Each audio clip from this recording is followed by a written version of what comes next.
Welcome to Graybeard Philosophy, bringing ancient wisdom and daily practice to the inner life and the wildernesses we journey, one practice at a time. I'm Dr. Brian Winsor.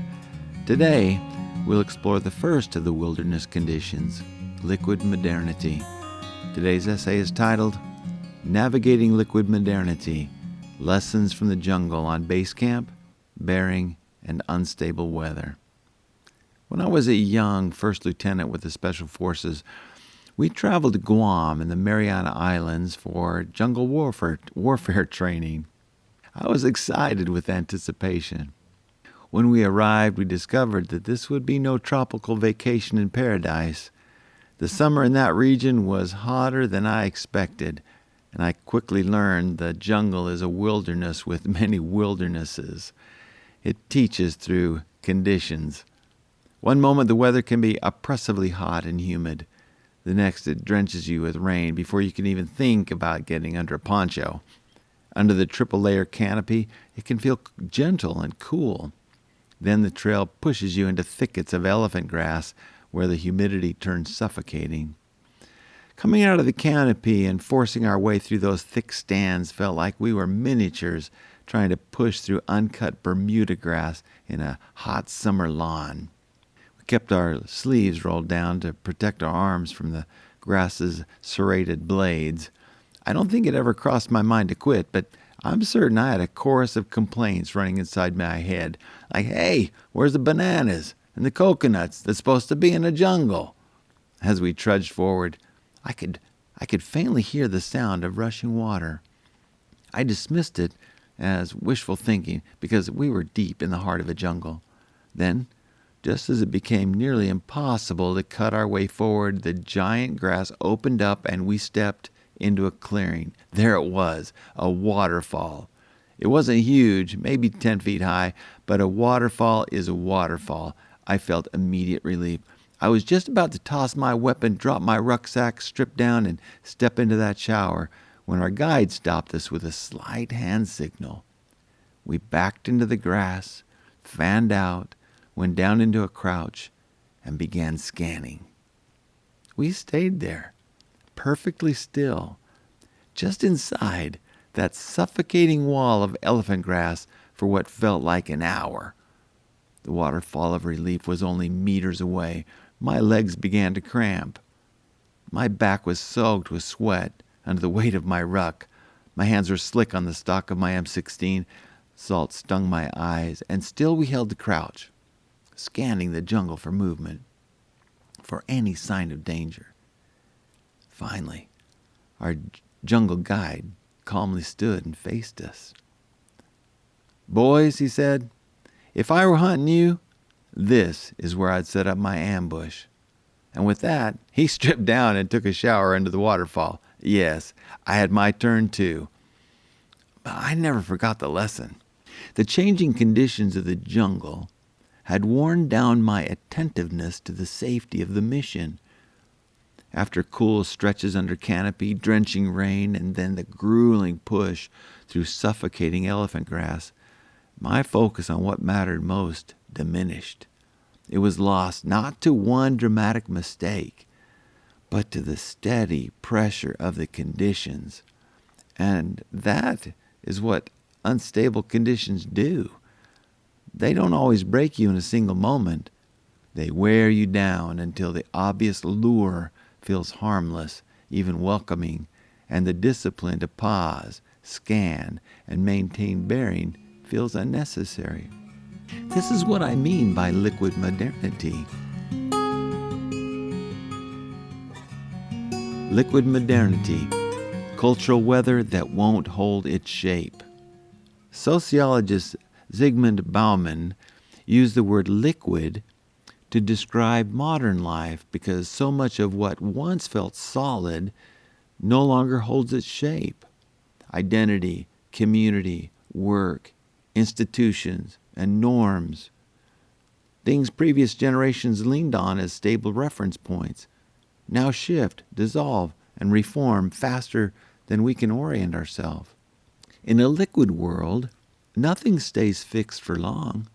People must continually adapt, Speed replaces stability. Uncertainty becomes normal. That description may sound academic, but you do not need a textbook to recognize it. You can feel it in your body. You can feel it when policies change mid-year, when job expectations shift without warning, when social norms invert and you're expected to keep up, when technology rewires attention faster than wisdom can catch up, and when relationships feel more conditional than committed, when institutions lose trust and what once felt solid becomes black ice under your feet. Liquid modernity, not a place. It's an atmosphere, a weather system. And if you've ever been caught in real weather, on trail or in life, you know what it does. It narrows visibility. It changes footing. It tests whether you actually have an internal compass or whether you've been borrowing direction from the last gust of wind.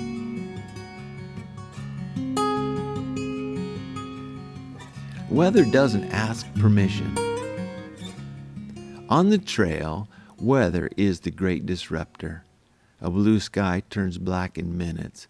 Temperature drops. The wind shifts. Visibility collapses. You don't negotiate with it. You don't demand that it be fair. You adapt. But adaptation has two forms. Wise adaptation, adjusting tactics while maintaining bearing. Panicked adaptation, changing direction because the pressure is too loud. Liquid modernity pressures us towards the second. When everything is shifting, the instinct is to grab whatever feels certain, the latest opinion, the safest tribe, the loudest consensus, the quickest relief. That is where people begin to drift, not because they're evil, not because they're stupid, but because constant instability wears down the inner life until borrowed direction feels like survival. This is one reason modern life can feel exhausting, even when nothing tragic has happened. The weather itself becomes fatiguing. You're always recalibrating, always updating, always scanning, always adapting. And if base camp is thin, you begin to live in a chronic state of reactive adjustment. 3 compass check questions. Liquid modernity tests orientation. These questions are a compass check. When the storms roll in, do your principles stay fixed or drift with the wind? When roles or relationships change, does your identity dissolve with them? When the pace accelerates, does speed become your compass? Those aren't academic questions. They're questions of everyday integrity.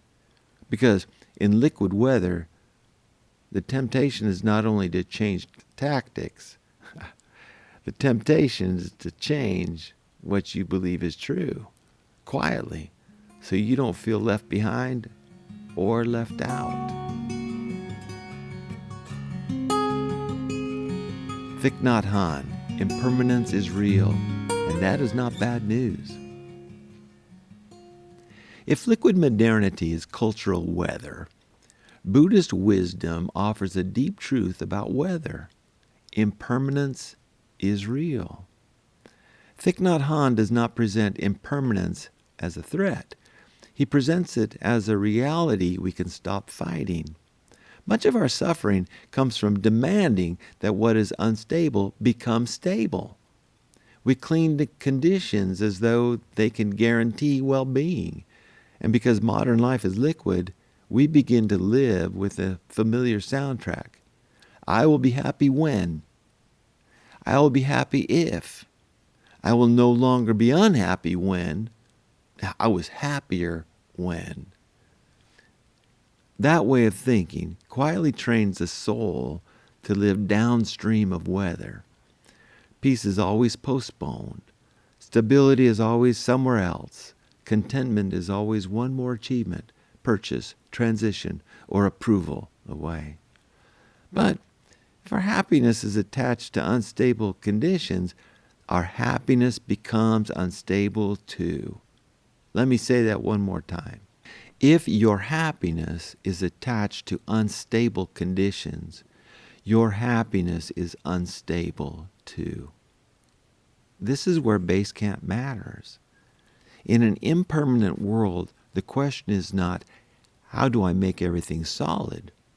The question is, what can be stable inside me while everything outside changes? Epictetus, do not anchor yourself to moving water. Epictetus offers a hard, clean compass line for liquid times. If you attach your desire or your aversions to what is not yours to govern, status, wealth, recognition, the behavior of others, public approval, you will live in a chronic misfortune. Liquid modernity makes this trap more common because the culture encourages us to anchor identity to unstable things, such as status or our career, approval from others, visibility, relevance, keeping up. Epictetus would call that fragility of the soul, but not as an insult, but as a diagnosis. You placed your anchor in moving water. The Stoic move is not numbness, it's freedom. Relocate the anchor to what is actually yours, your judgments, your character, your choices, your inner virtue. In graybeard terms, when the weather becomes liquid, don't curse the weather, strengthen base camp. Marcus Aurelius, fame is weather. Marcus Aurelius returns again and again to a simple truth. Applause is fickle. He said, the praiser forgets, the praised is forgotten. Both pass quickly. In liquid times, approval behaves like gusts of wind. It rises, blows hard for a moment, and disappears, and often leaves a mess in its path. If you build your shelter out of it, you'll live in perpetual exposure. Marcus pushes us back to the ruling part, the inner governor. He warns against being pulled around like a puppet by impulse. That image belongs here. Liquid weather pulls people, it blows people, it slides people. Crowds pull people, trends pull people, fear pulls people, outrage pulls people. Marcus's question is simple. What is pulling you? And the more important question is this. Is base camp strong enough to resist being dragged? When the world is liquid, base camp must be solid. This is the center thesis of liquid modernity inside the graybeard philosophy. When the world is liquid, base camp must be solid. Because if the outer world flows, dissolves, and constantly reshapes itself, the inner life becomes the only reliable anchor. Without base camp formation, clarity, conscience, orientation, inner health, the self is carried by the cultural current instead of walking by principle. And that's the deeper danger of liquid weather. It does not only change external conditions, it changes internal behavior. People begin to speak faster and less truthfully, react quicker and less wisely, chase relevance and lose bearing, trade conscience for comfort, become experts at adaptation and novices at integrity. This is not because they're weak. It's because base camp was not tended and the conditions were constant. Just like the jungle, the water was real, the relief was real, the exhaustion was real, and because those conditions had worn me down, I was ready to step forward without scanning. That's the point. Weather does not have to be dramatic to set up an ambush. It only has to be persistent enough to wear down attention and make relief feel urgent. How to live in liquid weather without becoming rigid. There is one danger here worth naming. Some people hear liquid modernity and respond by becoming rigid, hard, brittle, reactive. That's not base camp strength. That is fear dressed up as principle. Maintaining bearing is not stubbornness. In the wilderness, wise hikers adapt tactics while maintaining direction. You slow down, you reroute, you make camp, you check your compass, you check your map, you wait out the storm, you protect base camp. But you don't pretend the storm's not real, and you don't abandon the compass because visibility's low. Liquid modernity requires the same posture. Adapt without losing yourself. Stay responsive without becoming shapeless. Remain humble without becoming malleable. Practice impermanence without surrendering virtue. That's why guides matter. They teach you how to live in changing conditions without letting changing conditions become your God.